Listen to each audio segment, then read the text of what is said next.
Треба ли Русковска да одговара поради тресењето од гаќи? Заканувачката порака која шефицата на обвинителството за гонење организиран криминал и корупција му ја испрати на апелациониот судија Јани Ничо е прекршување на член 375 став 1 од кривичниот законник. Казната за ова дело е и до 3 години затвор.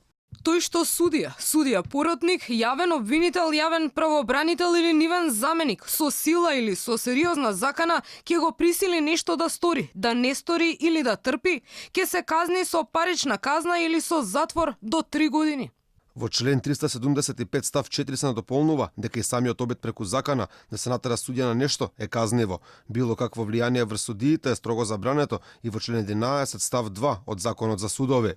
Се забранува секој облик на влијание врз независноста, непристрасноста и самостојноста на судијата во вршењето на судиската функција по било кој основ и од било кој субјект.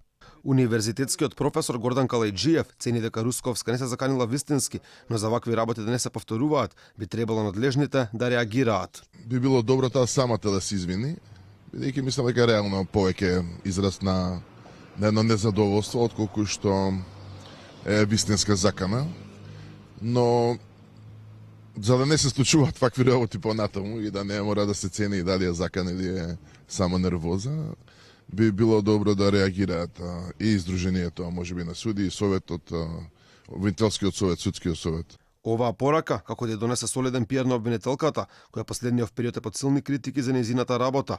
Русковска беше предлог на Заев за шеф на новото обвинителство, кое треба да гони висока корупција кај функционерите. Од опозицијската ВМРО ДПМН обвинуваат дека министерката за правда Рената Десковска признала дека Русковска е под контрола на Заев.